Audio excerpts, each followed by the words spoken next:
Well, hello everybody, welcome once again to Lightning TV, brought to you in association, of course, with mjdphoto.biz. Another tough weekend this weekend just gone for Lightning, with a home visit to the Thunderdome of Sheffield Steel Dogs on Saturday night, followed by a tough road trip down to Basingstoke on the Sunday.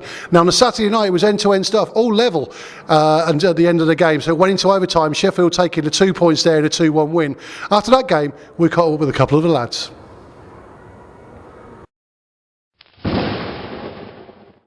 So, Cliff, a 2-1 loss against Steel Dogs. Disappointment was written all over your face.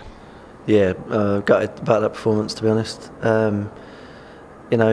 We weren't robbed. We didn't get done over by the referees or anything. The only people we've got to blame are ourselves tonight, and that's the hardest thing to take. Sometimes if you lose to a better team on the night, or some decisions go against you, you can make excuses. But tonight we didn't deserve to win that game. We got exactly what we deserved. So. It's going to be. It sounds like it's going to be the story of Lightning season. Playing brilliantly against top four, 5 teams, but struggling against bottom 3. Yeah, I completely agree. If you look at our record against the bottom 3 teams, so you're looking Peterborough, Sheffield, Telford, it's not good enough. Simple as that. Guildford, we've got a good record against. Basingstoke, decent. Manchester, home, good. Away, not so good. And Slough we've done all right against, but yeah, the bottom 3 teams is the reason why we are where we are, and we're not higher up in the league. And what the answer is, I don't know. If someone knows, please tell us, because myself and Nick, we've been struggling with it all year, but it's just not working against those teams at the moment. But we've got to find a way, because we've got a couple more games. I think we've got one more game against Telford, a couple of Peterboroughs left, and one more Sheffield game. So we've got to start winning those games. Yeah, and of course the danger is as well that obviously you're pressing for that 3rd place in the league now.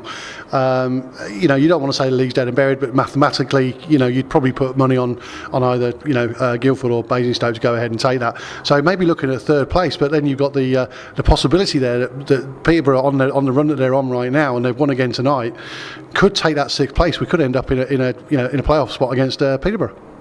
Yeah, I mean, there's a lot of sort of permutations around that need to happen for that to be the case. But yeah, I mean, that could happen. And either way, hopefully, we're going to finish 4th or above. So we're going to end up playing a team lower ranked than ourselves in the playoffs.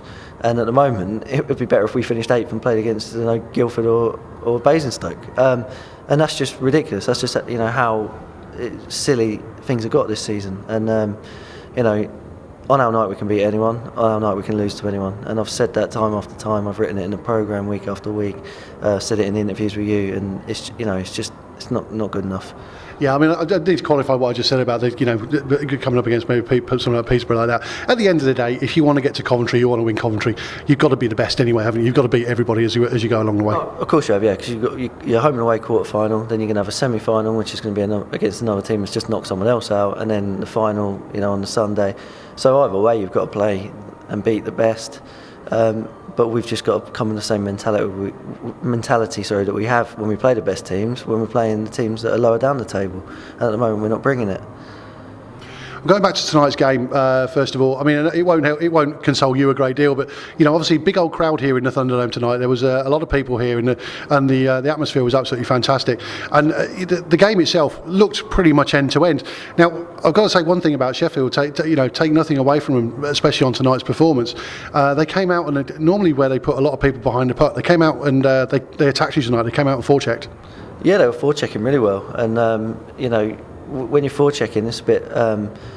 It's a bit of like a dog with a bone. If you get a reward, you keep going and going. And if you're forechecking and nothing's happening and it's not working, you end up sort of backing off and not doing it so much. And tonight they got success and they just carried on, kept going. And as far as the game, yeah, it was kind of end to end, but that's not the sort of hockey we set out to play. If you look back through the interviews, the bits Nick's written on the website, things I've written in the programme over the course of the season, we're not a team that wants to trade 3-on-2s and 2-on-1s like a Guildford or a team like that who relies on skill and winning those kind of battles. We're a team that should be stingy defensively, hit teams on a break and capitalise on our chances. And tonight we didn't really do any of that. We played all right in patches. Certain players played really well. I thought the line of G, Roscoe and Connor played really well. Ross Green had a really good game. Worley was solid. but sort of from back to front, line through line, we just weren't consistently good enough. Do you think it's because I know we've been struggling with not so much with the injuries, because every team has their injuries, and to blame injuries would be wrong, because every team has them as they go through, as I say. But maybe the timing and extent of the injuries is maybe where our luck hasn't quite been there. And missing Lucas Zatopek tonight on the blue line certainly affected the power play to a certain extent, because the forwards they have no choice but to keep cycling it, because they don't have that blue line rocket, if you like. Yeah, I mean, missing big man tonight was a big deal. In my opinion, we should still be good enough to beat that team that was in front of us tonight. But yeah, Lucas goes out on our second power play unit, so we were kind of leaning too much maybe on our first unit. But every team has injuries. It's not an excuse. We missed Kazi for a couple of weeks, and in my opinion, that's the biggest loss we can suffer throughout the team. Kazi's our captain. It's always been said, as well as being lightning captain, he's probably one of the most underrated Brit forwards in this league, and it's it's absolutely amazing what he brings to the side, isn't it? Oh, it is, yeah. And there's a reason why he wears a C on his shirt. He's the heartbeat of this team, and he's an organiser. He's a great two-way player. I can't think of a better British two-way centreman than Kazi in the league. So yeah, we missed him, but now he's back, so that excuse is out the window.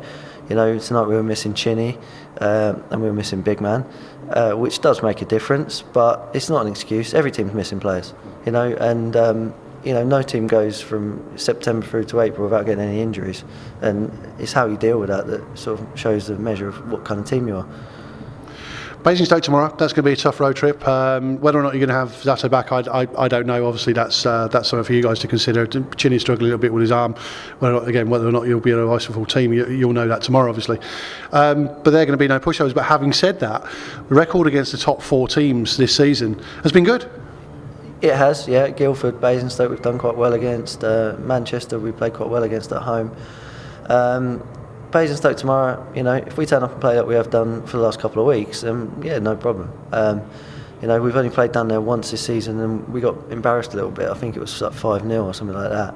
We were short of guys, but that's no excuse. But we've done well against them at home. We've got to play them away tomorrow. We've got to play them away again before the end of the season. And it's a good chance to not only sort of close the gap a little bit up on the guys at the top, but also to kind of go towards the end of the season knowing we can beat anyone. But we know we can beat those top teams. We know we can beat anyone, but we can lose to anyone as well, and that's the frustrating thing. Like after tonight's performance, that's the thing that really gets you. Well, I know you and the guys will certainly pick yourselves up for the trip tomorrow down to Hampshire. Thanks very much for talking to us. I know it's difficult, and I do totally appreciate you talking to us and your honesty as well. Good luck tomorrow, and we'll catch up again soon. Cheers, Chris. Thanks. So Yanni, just talking to Lewis Clifford, the assistant coach, of course, for Lightning tonight. A frustrating result for you guys. Yeah, I think we have first period was bad, but after that, I think the second and third period we battled hard. But sometimes it's not enough, and this is one of those games what you should win, but sometimes it won't, so it happens.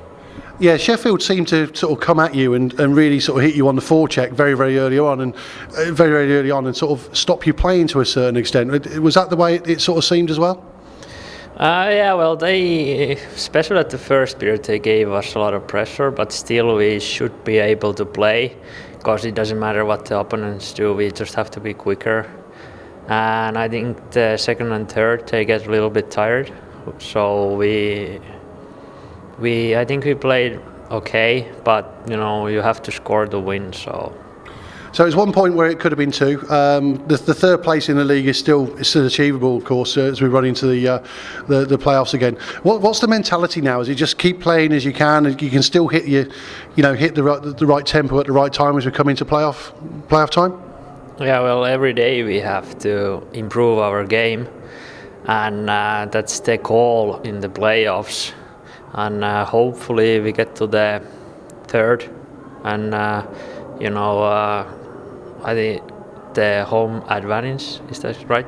I'm pretty sure if you're third, you get a home advantage on the first game, I think. So that would be a big thing, but we'll see what happens.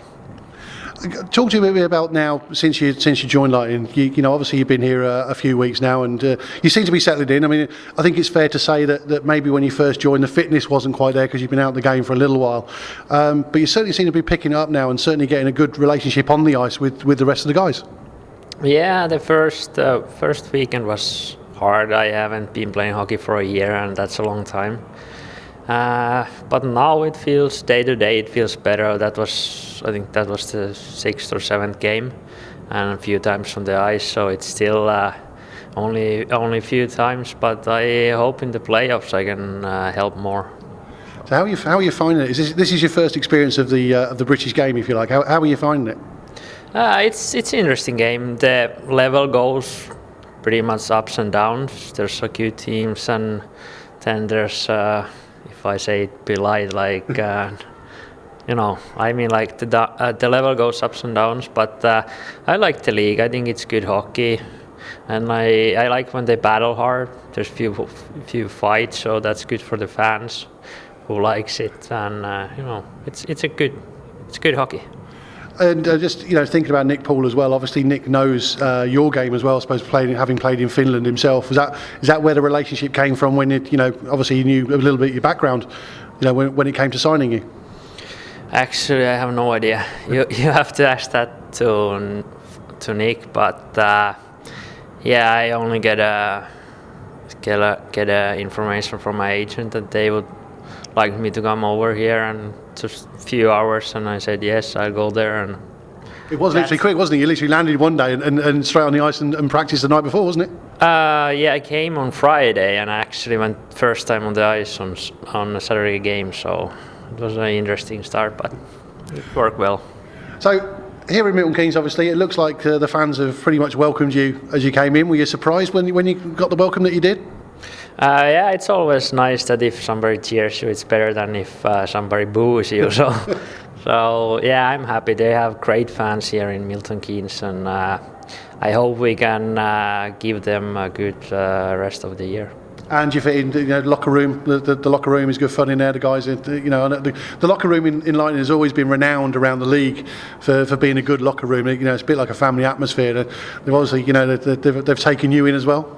Yeah, there's a great bunch of guys, and we stick together and play as a team. So I really enjoy it. So it's good. Brilliant. Well, here's to quite a few more games for you in a Lightning shirt yet, Yanni. Many thanks for coming and talking to us, and good luck in Basingstoke tomorrow. Yeah, thank you. Well, there you go. Many thanks once again for the guys to come up and chat to us after the game. Now let's go and have a look at the results all over the weekend and see what that does to Sunday night's league table. So, as well as that Lightning versus Sheffield game, there were just 3 other games in the English Premier League on Saturday, with all bar one of them going into either overtime or penalties, showing once again just how close the league is this season. In Guildford, the Flames needed overtime to overcome Bracknell 7-6, while Slough needed penalty shots to overcome Basingstoke, the score there also being 7-6. In the other fixture of the day, Peterborough came away from Telford with all of the points as they beat Tigers 5-2, a result which not only means that Telford can no longer reach the playoffs, but also meant that, for the time being anyway, Phantoms leapfrogged Bracknell into 7th spot, 1 point ahead of their Berkshire rivals. On to Sunday then, and another full programme of games involving all 10 teams, and Lee Jameson pulling a man-of-the-match performance as Lightning got over their previous night's disappointment as they beat Basingstoke 3-1 in Hampshire to take the points. Nick Paul icing as the 4th import due to injury to Lucas Zatopek. Interesting to know that although Saturday's result was disappointing, Lightning have now taken 9 points from a possible 10 in the last 5 games. Bracknell took the points with a 6-3 win over Telford at the Hive, whilst Manchester slipped further behind league leaders Guildford as the Flames beat the Phoenix 4-2 in Altrincham. Swindon took the points home from Breton as they beat Peterborough 5-2, and Slough made it a maximum point weekend as they beat the Steel Dogs 2-1 up the M1 at Ice Sheffield. So, after the weekend's games and with just 5 more weekends of the regular season remaining, the table looks like this. Guildford head Basingstoke by 2 points, but still with 2 games in hand, of course. Then it's Manchester in 3rd, with Lightning occupying that 4th spot with a game in hand on the Altrincham outfit.